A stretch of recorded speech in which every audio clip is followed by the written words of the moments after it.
Good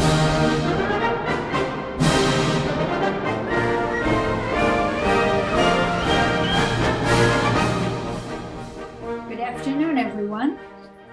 I'm Linda Dixon from the Lexington Veterans Association, and I'm happy to welcome you to a presentation on Disputed Decisions of World War II, the Dieppe Raid. We extend a warm welcome to our fellow veterans viewing this program from the Edith Norse Rogers Memorial Veterans Hospital in Bedford, Massachusetts. It is my pleasure to introduce our speaker, Mark Thompson.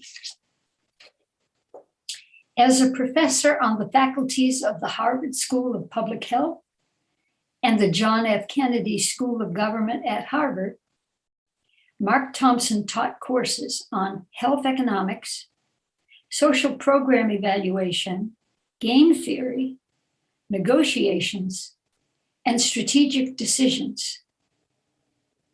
He has also served as a visiting professor at the Université de Paris and the Universität Bielefeld, I hope I'm not murdering that, in North Rhine-Westphalia in Germany. In Disputed Decisions of World War II, Decision Science and Game Theory Perspectives, his fourth book, Professor Thompson seeks to help future decision makers to make better decisions and to achieve better outcomes. Please welcome Mark Thompson.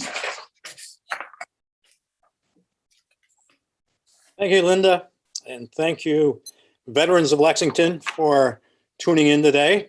This is the cover of my book. In the foreground are the bodies of two Canadian soldiers lying on the beach of Dieppe, a French town on the English Channel. Behind them is one of the 27 British Churchill tanks that landed along with the raiders there. And further back is one of the beached landing crafts. If one had to summarize the raid at Dieppe in a single word, that word would likely be disaster. The raid took place on August 19th of 1942. 6,000 men, 4/5 of whom were Canadians, the other fifth, largely British, were to have landed that day. I think we want to advance our slide here, Helen. Okay. 6,000 men were to have landed. 5,000 did. 1,000 Allied servicemen died in connection with this raid. This includes not only the soldiers on the shores of France, but also supporting naval and air personnel. Another 3,000 Allied servicemen were either wounded or captured. Next to nothing was achieved in the raid. The most positive thing that could be said about it, perhaps, is that it was 5% successful. This slide shows where Dieppe was, where the white arrows coming from England are aiming at the shore of France. Dieppe was chosen as the site of the raid because it was thought not to be heavily defended. Its beach was thought to be suitable for infantry and tanks landing. It was close enough to England that the raid could be covered by air support based in England, and the naval vessels could leave England after dark and arrive off the coast of Dieppe before dawn. The red circle shows an unexpected happening on the morning of the raid. About 4 a.m, an unexpected encounter occurred with a German coastal convoy, and that is circled. Our next slide, excellent, shows the 8 beaches of the Dieppe raid. The red arrow leading from Dieppe 4 miles inland exactly was to have been the high point of the raid, a 4-mile drive toward the French village of Arques-la-Bataille, where it was thought that there was a German divisional headquarters. This did not happen. for two reasons. One, the raiders at Dieppe were only able to advance a couple of hundred yards, not the necessary 4 miles. And secondly, unknown to the British and Canadians, the Germans 4 months earlier had moved the divisional headquarters several miles to the east. Now, the red oval shows what the Allies nicknamed the Hesse battery. It was six-inch guns with 11-mile ranges, able to fire upon the naval vessels off of Dieppe. And so the raiders at Orange Beaches 1 and 2 were given the assignment of capturing and destroying the Hesse battery, which they did. They killed approximately 30 Germans, wounded about the same number. There were a number of bayonettings. The raiders at the 2 Orange Beaches themselves suffered 12 killed, 20 wounded, and 7 captured. They brought 4 captured Germans back to England. So this was the 5% of the Dieppe raid that was totally successful. The second oval there is what the Allies nicknamed the Goebbels battery. It was 6 miles on the other side of Dieppe, off to the northeast, and things there did not go nearly so well. The encounter with the German coastal convoy had mainly affected the landing craft heading in towards the 2 yellow beaches, which had the result that only 1/3 of the landing craft assigned to those beaches were able to land. Those who landed were too few in number to do anything effective. They fired a few shots at the Goebbels battery. They were counterattacked by the Germans. They retreated to the shore. Most of them were either killed or captured. Now, part of the landing party at the Yellow Beaches were 6 United States Rangers. In the fighting there, 19-year-old U.S. Ranger Lieutenant Edwin Lustelot charged the machine gun and was killed. He was the first American soldier killed in Europe in the war. At Green Beach, which was about 1 mile to the southwest of Dieppe, the idea was to provide right flank protection to those landing at Dieppe itself. The Germans, however, interposed. The Green Beachers realized that it would not be possible to join up with them on the beach. They headed inland in hopes of joining up with those landing at Dieppe later, and together they hopefully would together capture the German divisional headquarters. The Green Beachers saw that there was no mobile force emerging from Dieppe, that it was not going to happen. They retreated to their beach, as many as possible, reboarded their landing craft. 3/5 of those who landed at Green Beach were able to return to England. The other 2/5 were either killed or captured. The final beach here is Blue Beach, which was at the town of Puy in about 1 mile to the northeast of Dieppe. At Blue Beach, approximately, could we have the next slide, please? The Royal Regiment of Canada landed there. I believe 554 of them were embarked. There's our number. Of these, 264 were captured, 227 were killed, roughly 90% casualties. The red outline on this slide shows the 10-foot high barbed wired seawall at Blue Beach at Puy, France. And in the background, you can see a number of buildings where the Germans had installed fortified pillboxes in position to fire upon the Canadians who had landed, who were desperate to get over the 10-foot high barbed wire seawall.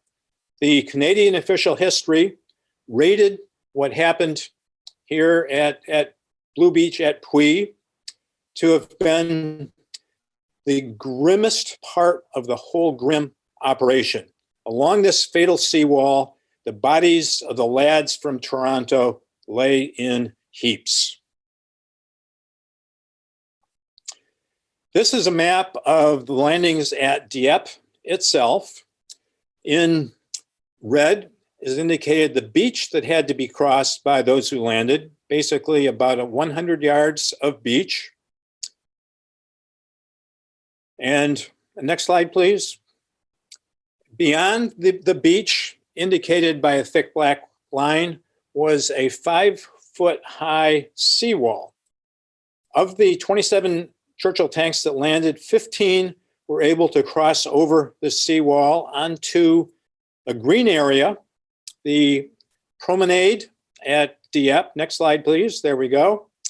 Also about 100 yards wide, and those 15 Churchill tanks cruised up and down the promenade, seeking our targets of opportunity. Between 40 and 50 men were able to get into the buildings of Dieppe itself, indicated by the blue lines here. They were able to silence a number of snipers firing on the Canadians on the beaches. They themselves had to retreat to the beaches, where most of them were either killed or captured. This is an aerial view of Dieppe, the red and white beaches so indicated. And then circled in blue are the headland cliffs on either side of Dieppe. The raiders did not realize the extent to which the Germans had been able to install effective gunnery firing on the beaches within those headwall cliffs. We may ask, how significant was this battle? Well, compared to the Battle of Agincourt, more than 5 centuries earlier, the 4,000 casualties were many times the hundreds of English casualties at Agincourt. The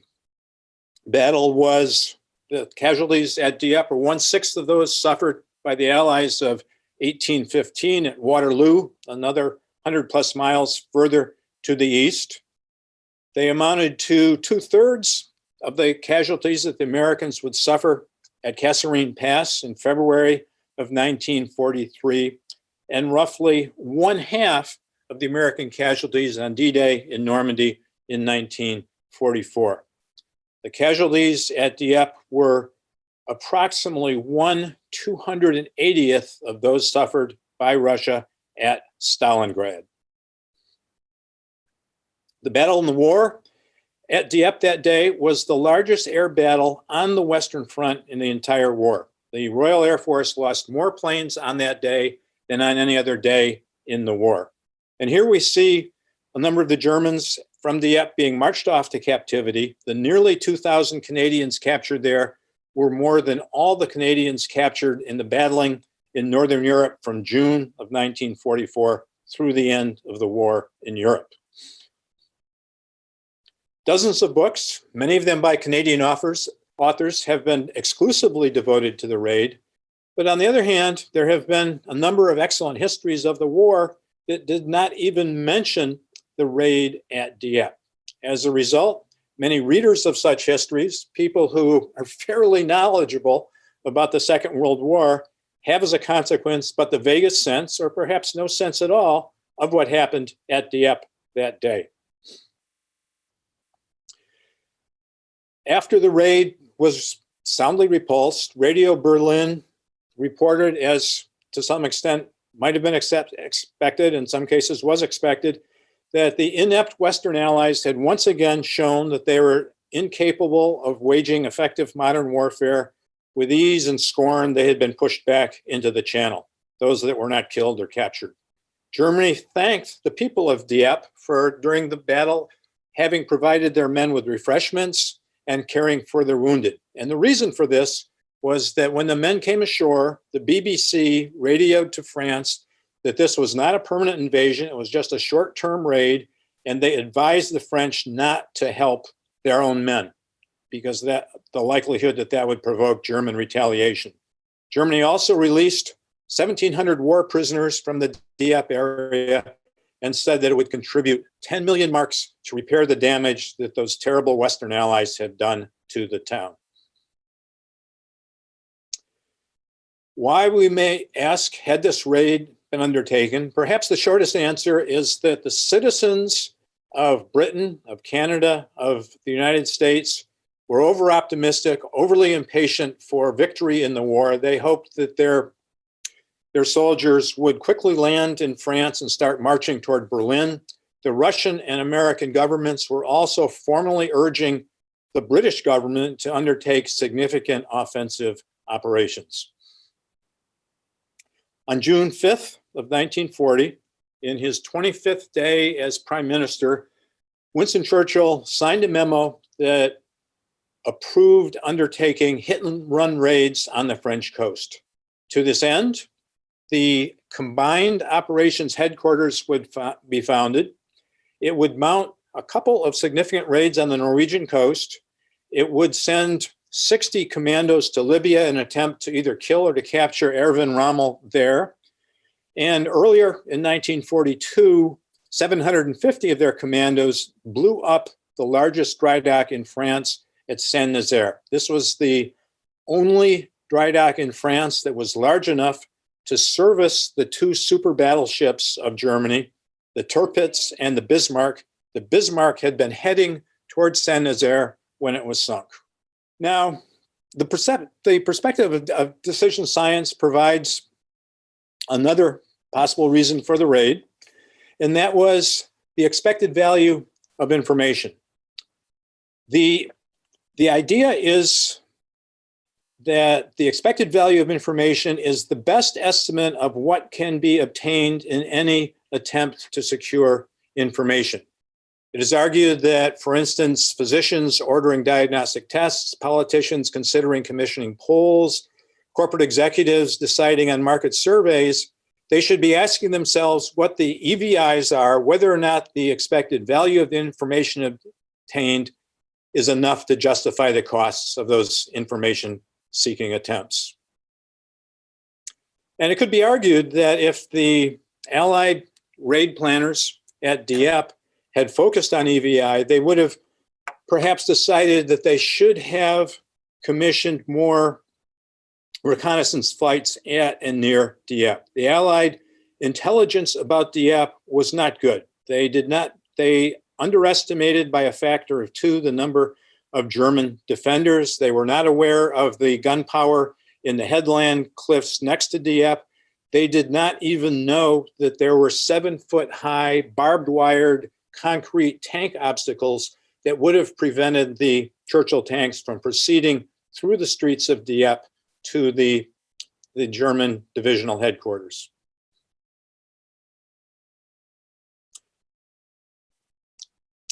Now, the concept of the expected value of information was also implicit in a strategic meeting held on the last day of June in 1942, when Churchill met with a number of his top officers, and he turned to the chief of Combined Operations, Lord Louis Mountbatten, and asked Mountbatten if the success of the raid could be guaranteed. Before Mountbatten had a chance to respond, Sir Alan Brooke, the chief of the Imperial General Staff, throughout most of the war, Britain's soldier of highest rank, he answered for Mountbatten that if Mountbatten or anyone else could indeed guarantee success, there would be no point in doing the raid. It was just because, and you see the quote here, no one has the slightest idea of what the outcome would be, that it was essential to have the raid. Churchill responded that this was not a moment in which he wished to be taught by adversity, inasmuch as a major British disaster had occurred 9 days earlier, with the capture of the town of Tobruk in Libya by Erwin Rommel. A motion of no confidence on the direction of the war had been filed in the cabinet, against which Churchill would have to defend himself. To which Brooke responded that in that case, you must abandon the idea of invading France until we have an operation of at least the size of the Dieppe raid to study and base our plan upon. He was arguing for the importance of the expected value of information of the raid at Dieppe. Lord Louis Mountbatten, as chief of the combined operations, he was also the second cousin of King George VI. Both men were great-grandsons of Queen Victoria and Prince Albert. Mountbatten decided that the best thing to do was to describe the raid as positively as possible, minimize its disastrous aspects. One of the things he said that was that for every life lost on that day, 10 lives would be saved 22 months later on D-Day in Normandy. He also said that Dieppe, quote unquote, gave to the Western Allies the quote unquote priceless secret of victory. Well, what do we think of that priceless secret of victory? Historian Andrew Roberts, who's written a number of excellent histories of the war, did not think much of that priceless secret. He considered it, and you see it here, tripe, unless the lesson of not attacking a well-defended town with insufficient intelligence and bombardment is a priceless secret. Instead of a priceless secret, it would seem to him that it's an assumption that any low-level officer would have made. Churchill, immediately after the raid, told his war cabinet that the large air-scale battle alone was justification of the raid. The raid had resulted in 91 Luftwaffe aircraft being downed at a cost, however, of 119 British and Canadian planes also shot down. In his memoirs, Churchill admitted that the casualty figures were grim. And I should note that apparently the account of the Dieppe raid in Churchill's war memoirs was originally drafted for him by Mountbatten. Churchill had considered perhaps pointing fingers at people who were responsible for the catastrophe. Mountbatten persuaded him to describe the raid as positively as possible. Most historians disregarded the injunction of Churchill that the raid should not be classed as a failure. That was about the kindest thing, kindest word the most historians could apply to it. Churchill also went along with the thought of Mountbatten that it had been extremely valuable in terms of the experience and information gained. And he made the point that strategically the raid helped to hold the Germans in the West, which would provide assistance to Russia. And there does seem to be validity in this last point. The Germans apparently, as a result of the raid at Dieppe, did transfer 7 divisions into northern France. The historical consensus on Dieppe may well have been expressed by another eminent historian of the war, Sir John Keegan, who his opinion was that in retrospect, the whole enterprise was so recklessly harebrained that it's hard to imagine what those who gave it birth and drove it forward could possibly have been thinking. Now, this is a photograph of Simon Fraser, 15th Lord Lovett. He had commanded the commandos at the 2 Orange Beaches, the 5% of the Dieppe raid that was completely successful. Fraser was not happy at all with the attempts to spin positively what had happened at Dieppe. He felt that the accounts of Churchill, Mountbatten, and others amounted to wrapping the truth about the raid in pink ribbons, when in fact the raid was, quote unquote, a disaster. And in particular, he noted that none of the stated objectives for the raid came close to justifying the 4,000 casualties that were suffered. Well, what were those stated objectives of the raid? One was to bring back the barges that the Germans had gathered together to invade England, to bring them back to England to be useful in the other direction. It's also in capture of the divisional headquarters to obtain documents of value, to take prisoners, and to destroy the German coastal defenses, an airfield, radar, power stations, railroad docks, and fuel dumps. Well, what is the consensus on these objectives? Julian Thompson was a British Major General. He led commandos in the Falklands War. He then became a military historian, and his thought of the idea of capturing the Germans' landing barges was, quote unquote, a classic example of dreaming up a task, an objective, for lack of finding or thinking of anything better, since there was no possibility that these craft would be of any use to the British. And Lord Lovett and other historians are in basic agreement with Thompson in disparaging the stated objectives of the Dieppe raid. After the raid, a Canadian officer who had been prominent in planning the raid had been captured by the Germans, and he was asked by a German interrogator, what had it all been about? It seemed that the 9-hour incursion had been too big for a raid, too small for an invasion. The British had thrown away 27 of their best tanks on that day in Dieppe. What was it? To which the Canadian officer responded that if the German could tell him, he would be very grateful.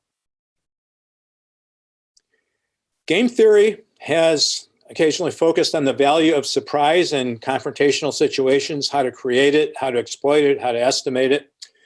The collision with the German coastal convoy definitely alerted the defenders at the two yellow beaches, possibly also at Blue Beach, but there doesn't seem to have been a general loss of attack surprise at the other 5 beaches of the Dieppe raid. Some historians have seen in the tragic outcome of the raid the major advantage that it led the Germans to decide that their coastal defenses in France, what they called their Atlantic Wall, was, quote unquote, virtually impregnable. The British official history judged it probable that the Dieppe raid influenced the Germans into attempting to hold any future invasion of northern France on the beaches of Normandy, instead of forming a mobile reserve to attack any beachhead gained. In the opinion of the British official history, this choice of defensive strategy by the Germans proved fatal in 1944. There is, however, no record of any prior intention on the part of the planners of the Dieppe raid to have a catastrophe in order to induce their enemy to either be overconfident or to adopt an inferior strategy. Decision science has posited a number of models of governmental decision-making that help us to understand why and how governmental decision-making comes to be. Graham Allison's models include Model 1, the rational actor, calmly weighing the pluses and minuses of various options. Model 2, organizational behavior.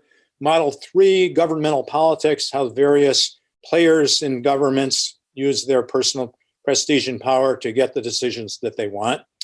And in the planning for the Dieppe raid, it does seem there have to have been a fair amount of all 3 of Allison's models. In particular, in terms of organizational behavior, neither the Royal Air Force nor the Royal Navy would provide the support that had been requested of them by the planners of the raid. They had their own agenda, and as the Model 2 would have predicted, they tended to favor their own objectives rather than those of the raid. The Royal Air Force declined to provide the heavy preparatory bombing for the raid. Instead, all that happened was that Hurricane fighters strafed for 10 minutes the defensive positions at Dieppe just before the Canadian regiments came ashore at White and Red beaches. The Royal Navy behaved similarly. It had been asked to provide at least 1 capital ship of 8-inch guns to support the raid. It said it couldn't do that. It did not wish to risk a capital ship in daylight in the channel. Instead, all they provided were 8 Hunt-class 1,000-ton destroyers with 4-inch guns. And this is a photo of one of those destroyers. This is actually the HMS Kelpie, which was the headquarters ship for the raid.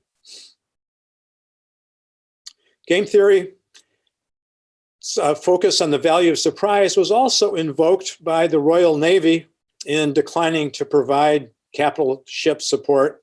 It advised the planners of the raid that instead of capital ship support, they should, and this is a direct quote, they must depend on surprise. The Canadian official history thought that this made no sense at all, given that the landings at Dieppe itself would follow the landings at the 6 peripheral beaches by 30 minutes. There was no hope for any surprise at Dieppe itself. So in summary, it would seem that the two main causes of the disaster at Dieppe were, one, the whole idea of frontally attacking a major fortified port, which a number of historians have thought should have been known in advance, should have required 4,000 casualties to come to that realization. And decision science in the late 20th century has developed a theory of principles and agents coming to the conclusion, which just reiterates a military tenet that had been known for centuries, if not millennia, and that is things work best when you have a unified command. There was no such command at Dieppe. There was no single person with responsibility and the authority to get the details of the raid right. What had happened was a violation of the 64th maxim of Napoleon that nothing is so important in war as an undivided command. Decision science has also posited the importance of meta decisions, which are defined, this is a decision scientific term, recently coined. Meta decision is a decision on how to decide. It has been thought that the poor meta decisions of not having unified commands would go a long way toward explaining the poor subsequent strategic and tactical decisions at Gazala in Libya, in Sicily, at Falaise in France, as well as at Dieppe. Instead of an undivided command there was at Dieppe what decision science has since labeled groupthink. Groupthink is a term that was not coined until 1952. And what it is decision-making through multi-person discussions. Subsequently, it's judged to have occurred at several times, including at Dieppe in the Second World War. And a major leading pitfall of groupthink that has been identified by decision scientists is that group discussions often are dominated by single individuals or a small number of persons of high status, expertise, articulateness, or likability. And what may result then are decision cascades, the tendency to agree with the first person or persons to speak, to give their opinions.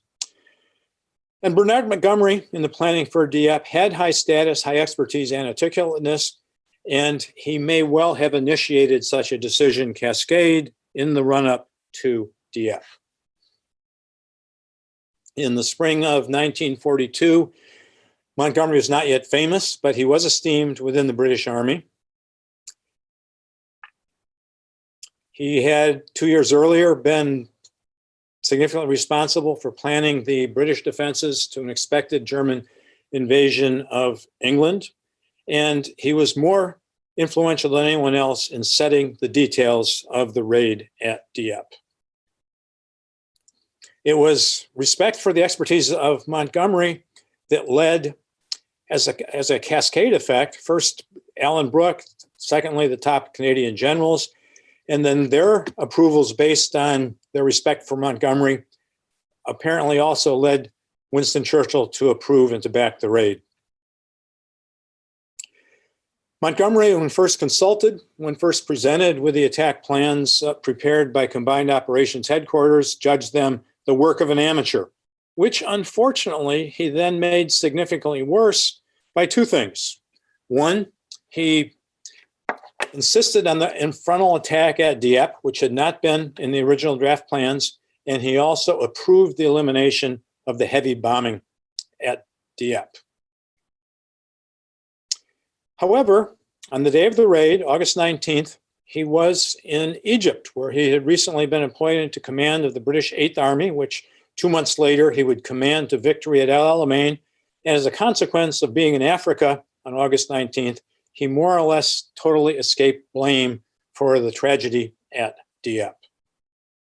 This man, however, did not escape blame. Canadian Major General John Roberts, commander of the 2nd Canadian Division, according to a number of Canadian historians, was unjustly scapegoated for his role in the raid. And after the raid, he was transferred to the command of a recruiting station, and never again would he command men in battle. Now, Winston Churchill said of Montgomery that Roberts was not much good, but then again, Montgomery said this about many officers in the war. For instance, 2 years later, his take on Eisenhower was that Eisenhower's ignorance as to how to run a war is absolute and complete. Roberts was most faulted for decisions that he made 20 minutes before 7 and at 8:17 on the morning of the raid, when he sent in 2 reserve units to red and white beaches. The Canadian official history felt that those decisions of Roberts were somewhat understandable. The smoke was so thick that the men on the HMS Kelpie couldn't see what was going on the shore. The radio messages received from the shore were deceptively optimistic and encouraging. And the worst that the Canadian official history could say about the decisions of John Roberts were that they were perhaps unwise. Roberts was also said to have said before the raid, which he denied, that the raid would be, quote unquote, a piece of cake. John Roberts would die in 1962. Every year until his death, on the August 19th anniversaries of the raid, John Roberts received in the mail from an anonymous sender a piece of cake. After the raid, Montgomery claimed that the attack plan had 2 changes that he would not have approved. This is what he wrote in his memoirs. He would not have approved having commandos instead of paratroops. The attack plan he'd prepared had paratroops, and he would not have approved the elimination of the preliminary bombing. Well, his own authorized biographer thought that this made no sense. The fact that there were commandos instead of paratroops basically had no impact on the calamitous outcome of the raid. And Bernard Montgomery himself had chaired the meeting at which it was decided that there would be no preliminary bombing. Alan Brooke learned of the disaster on the night of the raid, August 19th, where he was in Cairo, where he just returned with Winston Churchill from Moscow. And he did not then express any sad feelings for the 1,000 deaths resulting from what has been judged a hare-brained operation for which he had been a leading decision maker. Instead, he wrote of his feelings that night, of a wonderful feeling of contentment, very comfortable, a lovely night with the sound of the waves lapping only a few yards away from where he went to sleep. And perhaps the reason for this was that he had some satisfaction that the calamity at Dieppe would be a lesson to those who were clamoring for what Alan Brooke considered would be a grossly premature invasion of France. Well, who were those people who were so clamoring? One was Joseph Stalin, who in Moscow had taunted Churchill that the British must not be so afraid of the Germans. It should be realized, though, that 2 Soviet armies had been destroyed in May. 250,000 of their men had been captured. And when Churchill was in the Kremlin, panzers had crossed the Don River and were racing toward the Volga and the Caucasus. Another man who had been clamoring for a second front was the United States Army Chief of Staff, George Marshall, who for a number of months early in 1942 had been urging a limited invasion that very year of northern France, which was dubbed Operation Sledgehammer. It would have had to have been mainly British, who judged it to be infeasible, who refused to undertake it. And in consequence, late in July in London, they decided instead on Operation Torch, an invasion of North Africa. And today is actually the 79th anniversary of the landings of Operation Torch in Algeria and French Morocco. Others clamoring for a second front were the citizens of the US, Great Britain, and Canada. A poll in Britain in April of 42 found that 50% expressed dissatisfaction with their government's conduct of the war, and 2/3 of them wanted significant British offensive operations that very year, more than the two early attacks mounted by the British in Northeast Africa. And this is Dieppe today from a photo in a current tourism brochure.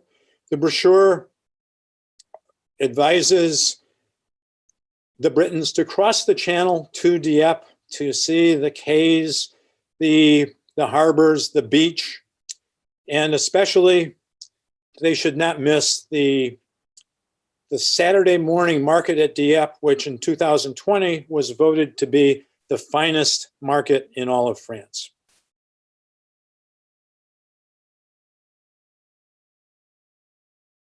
They might also, any visitors might also visit the Canadian War Cemetery, which has 948 headstones. And on the left, you see the memorial pillar.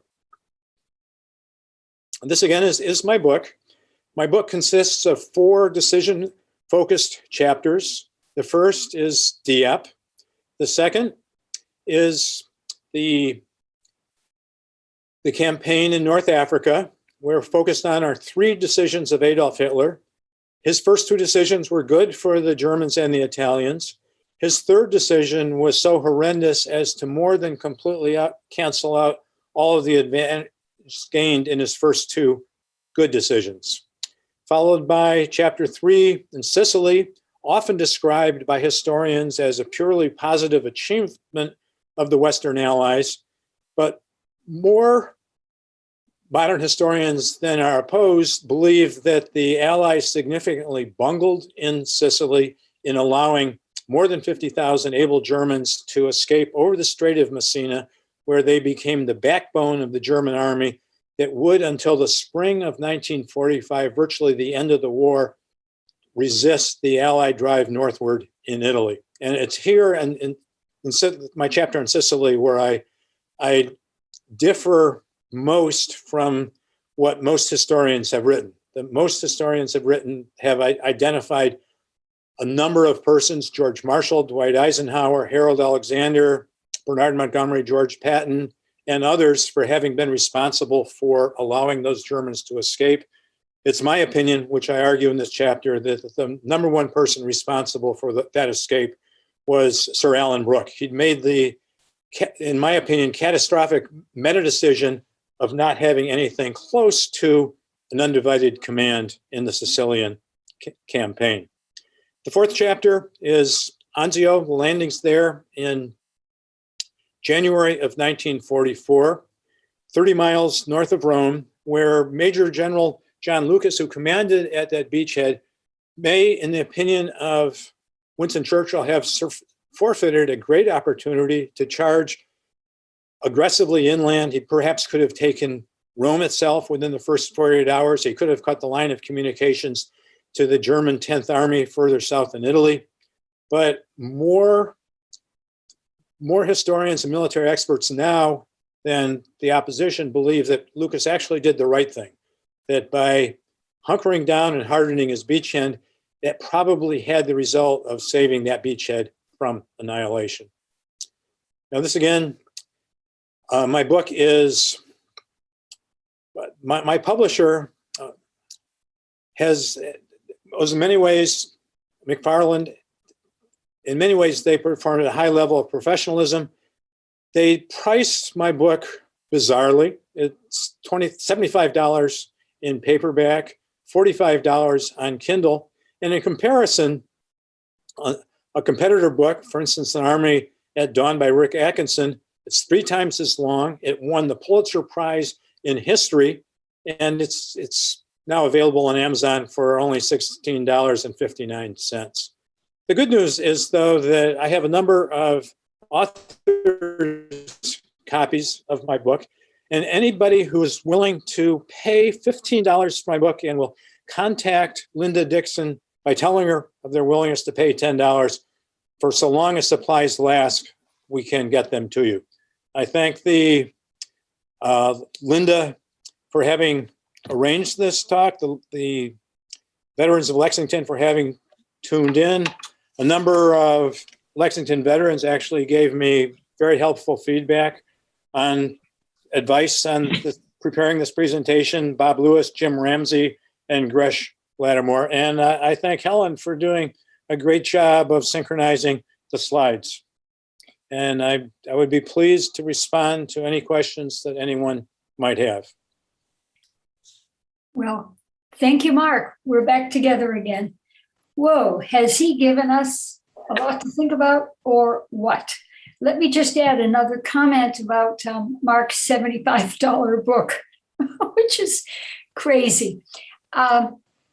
Mark had said to us in conversation that correct me if I'm wrong, he's not interested in collecting the $10 himself. What he would be very happy with, folks, is if anyone would just assure us that you would make a $10 donation to some environmentally friendly charity of your choice.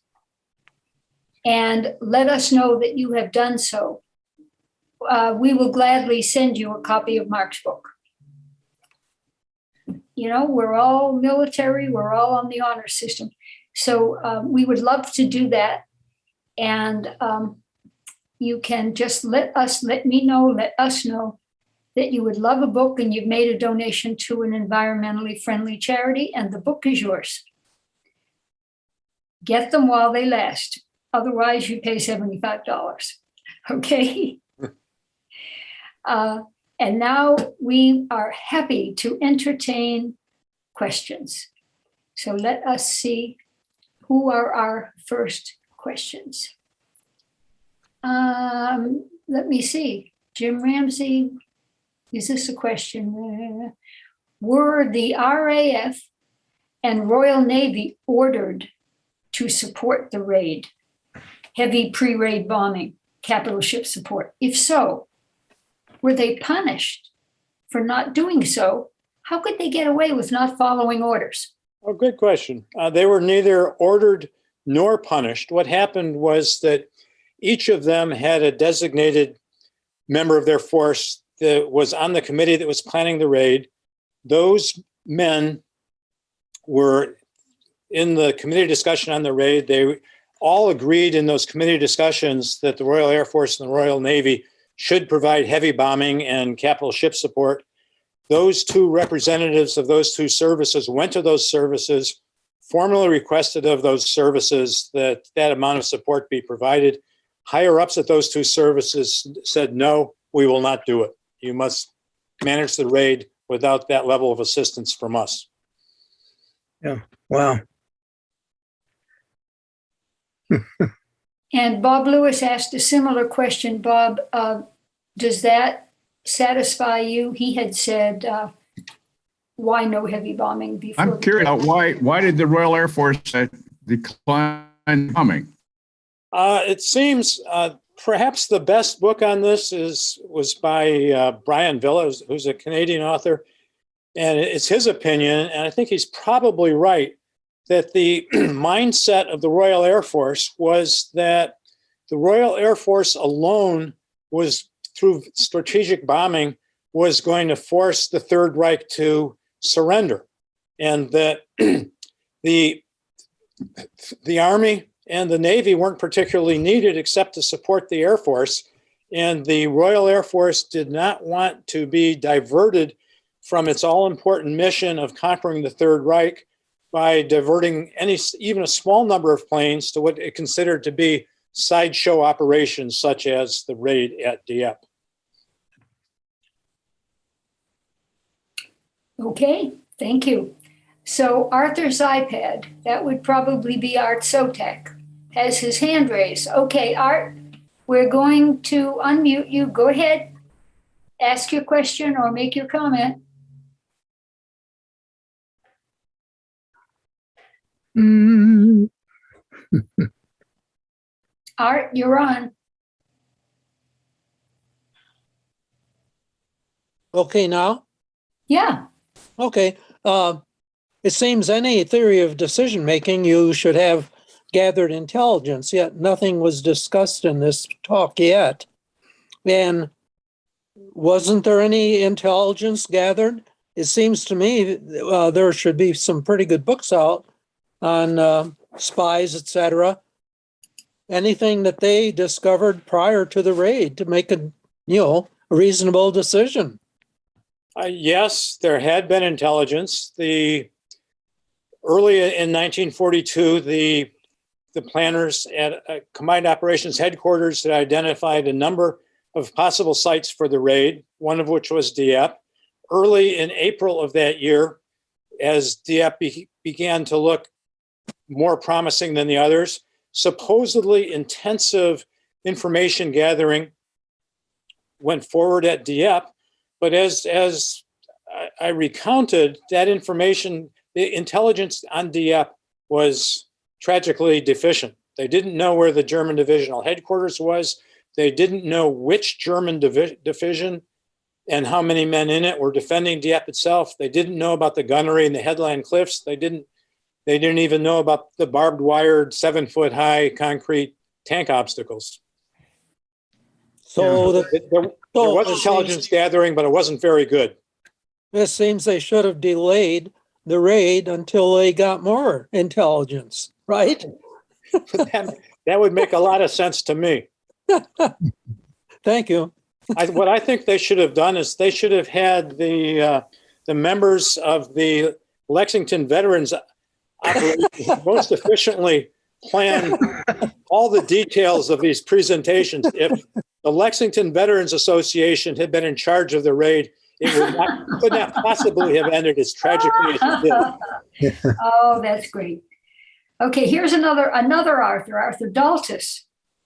Thanks, Mark. Very compelling challenge to how to make better decisions, showing the value of multiple inputs and information. We must learn from mistakes.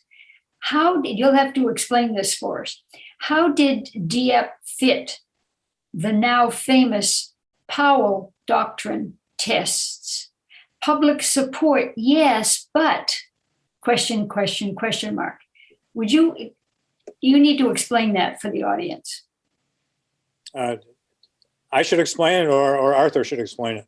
Well, if you know what the Powell Doctrine is, you should explain it. If not, we're going to unmute Arthur Daltus and ask him to clarify his question. I believe that Arthur could do a much better job of explaining the Powell Doctrine than I could. Okay, Arthur Daltus, you're on. Tell us more about the Powell Doctrine. Well, I'm not an expert on that either, but You're on, kid. But I thought maybe Mark might know more than me. But among other things, and maybe others can type in or whatever, I think you had to have an adequate or overwhelming force. I think you had to have a plan for withdrawal. You had to have a plan for staying, and those are at least some basic ones that Colin Powell derived from the experiences in Vietnam. But you'd sure think there would be some military thinking that would go back in time that would even echo that or mirror it in many ways. Clausewitz or some of the other ones, Lao Tzu and all them. But it just seems like such a tragic failure, this Dieppe thing, with a lot of rush to do something. A number of fascinating points, Arthur. In terms of public support, it was sort of the opposite of what happened in Vietnam and, say, the second half of the U.S. participation in the Vietnam War. This was not a situation where the United States military was hampered by insufficient home side support. It was a situation where an unfortunate raid was launched in large part because the home side sentiment was overly gung-ho. Now, you asked about plans for a withdrawal, and this is one of the crazy things about the raid that that fascinated the Germans. There was a multi-hundred-page long operational plan of the Dieppe raid, and in terms of the withdrawal, they had laid out 11 staged lines of defense for a staged withdrawal from the beaches of Dieppe itself. The Germans captured the British operational plan, and they thought that the British operational plan was absolutely ridiculous, that the only certain thing in war is that you don't know what's going to happen. The whole idea of knowing in advance 11 staged withdrawal lines, the Germans thought showed nothing so much as a woeful miscomprehension of how to wage war. Okay. Gresh Lattimore has a question. Gresh, I believe you're unmuted. Go ahead. Yes, thank you, Mark. Good presentation. Thank you. I was kind of thinking that to many expectations, this sounds like President Kennedy being presented the Bay of Pigs invasion, and Churchill being hungered and just so recent in power, felt that he had to do something to show initiative. And I think, and there's the British, they have that imperial legacy of the Victorian times when they beat anybody because the people that they were fighting didn't have any kind of armament comparable to theirs. And then in World War II, they seemed to just forget about that. But it just is amazing that when you read about all of the preparations for Normandy, and you look at the Battle of Midway, which was in June, Dieppe was in August. So Midway was a spectacular tactical, actually a strategic success. And maybe Churchill was saying, well, we can at least do as well as the Americans. Was that Churchill's mindset? It's hard to know. I would agree with you about Midway, and I would urge any of the listeners to today's program who hasn't already done so to watch your own presentation, Gresh, on the Battle of Midway in June of 1942. You mentioned the Bay of Pigs. It turns out that in perhaps the best known book on the phenomena of groupthink, by a man named Janus, his number one exhibit on groupthink is the thinking in the early John F. Kennedy administration that led to the Bay of Pigs. Janus basically felt that the lead up to the Bay of Pigs was perhaps the most quintessential example of military groupthink. And yes, Churchill was being pressured. He was being pressured by his public. He was being pressured by the Americans. He was being pressured by the Russians to have a true second front in Northern Europe. And it's the opinion of a number of historians that Churchill and others such as Alan Brooke realized that a true second front in Northern Europe as early as 1942 was simply infeasible. And to some extent, what Dieppe was a sop thrown to those who had been pushing for such a possibly premature invasion of Northern Europe. Okay. Thank you. Thank you. Okay, I think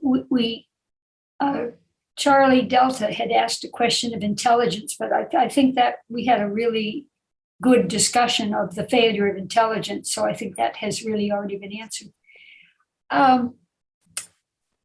Let me throw out one about just the science of decision science that you teach. I remember I read your book a while ago, but you had in some summary chapter, you talked about a lot of the basic mistakes that decision makers make when they sit down to make a big decision. Yes. And you might go over several of them. I remember one of them was undue optimism, that in spite of looking at the evidence that says, you maybe have a 50-50 chance this is going to succeed, there is this human tendency to say, oh, well, that may be the case. But in this situation, we know we're going to do better. We just know our outcome is going to end up better than what the numbers tell us.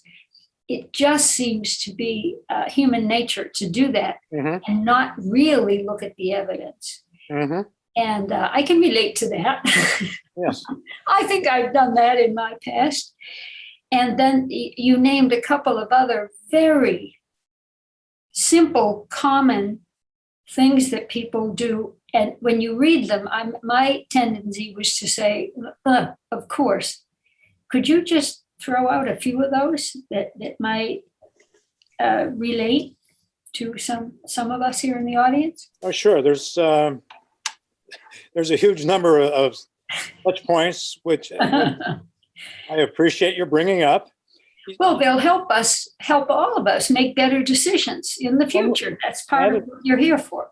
That indeed is the intent, Linda. Yes. Now, what you have referred to without naming it explicitly was what decision scientists have termed the planning fallacy. And we've probably, all of us, seen this in our own lives.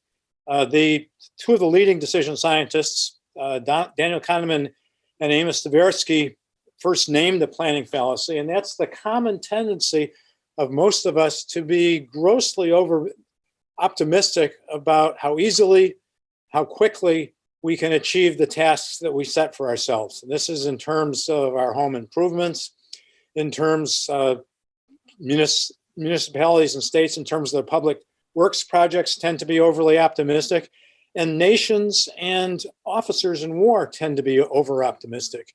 And in each of the chapters in my book, there were examples of the planning fallacy. The Allies, for instance, in landing in North Africa 79 years ago today, thought that they would be in Tunis in 2 weeks. They didn't come close to taking into account everything that could go wrong, in particular what the likely counteractions of the Axis forces would be. And instead of being in Tunis in 2 weeks, they weren't in Tunis until 6 months had passed. Another point that I make in the book, you're perhaps referring to, is many of us, when we make decisions, are subject to either just physical fatigue or a special variety of fatigue that a number of decision scientists have identified, which is decision fatigue. And decision fatigue results from having had to make one decision after another for a number of hours. And what happens then is decision makers get worn down, and they tend to overly simplify their decision-making process. They tend to be extremely risk-averse when they're worn down by various types of fatigue, and they tend to simplify their decision-making by simply identifying one criterion that they consider to be the most important criterion and neglecting all others rather than weighing pros and cons of different decision influencing factors.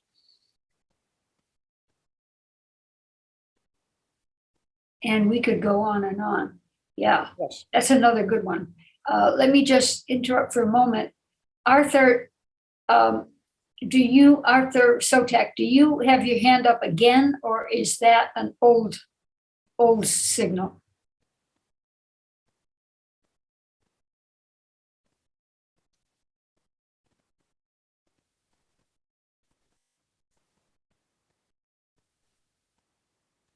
Would you let me know if you wish to talk again?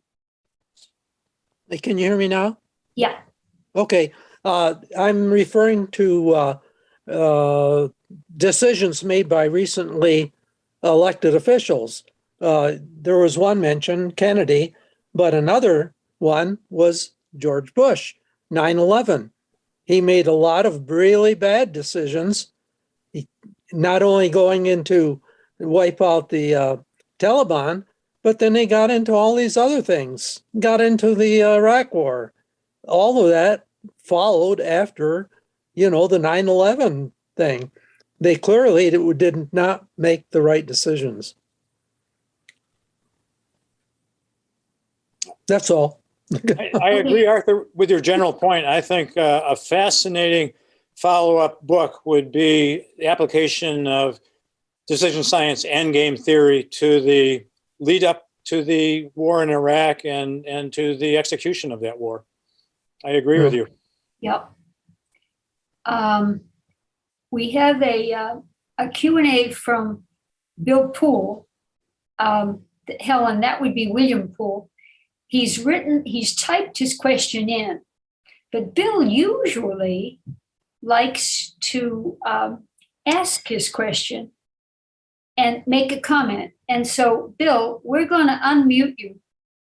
I always look forward to your comments. Would you mind asking your question and following it up with a comment? We want the benefit of your knowledge. So go ahead, Bill.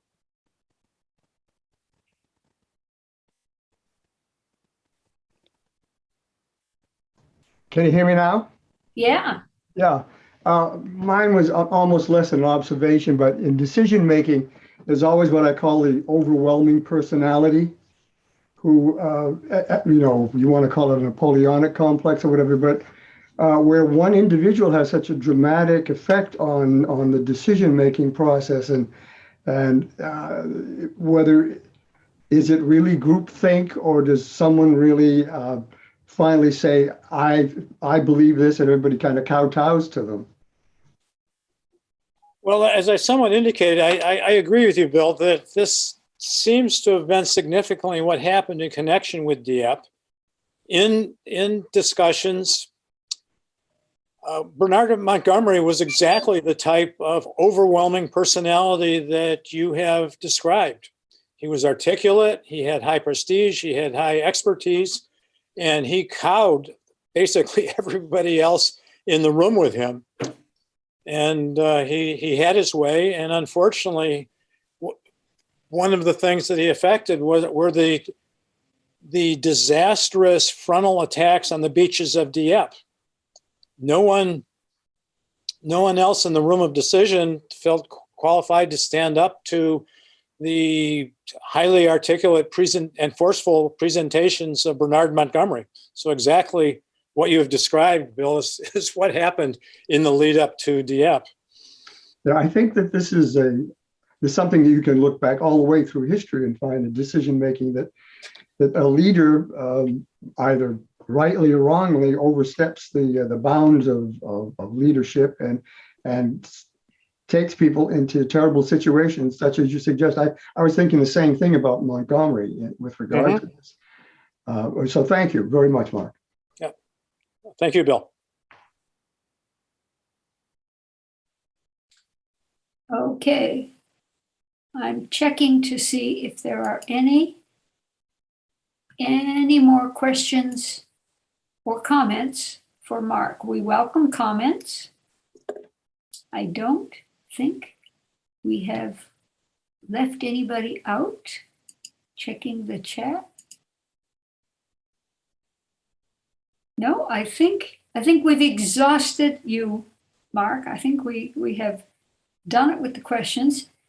Thank you for a wonderfully different and interesting take. Oh, and just a final reminder, folks. Wait a minute. Hang on. Do we have? No, that was done. A final reminder. Anybody interested in a copy of Mark's book? I believe we have a good supply. Please let us know, and we will happily send you one with a book plate in it, with an autograph by the author. Happy to do that. So I believe this concludes our program this afternoon. Thank you very much to Mark Thompson, and enjoy Veterans Day, and happy Thanksgiving to everyone present.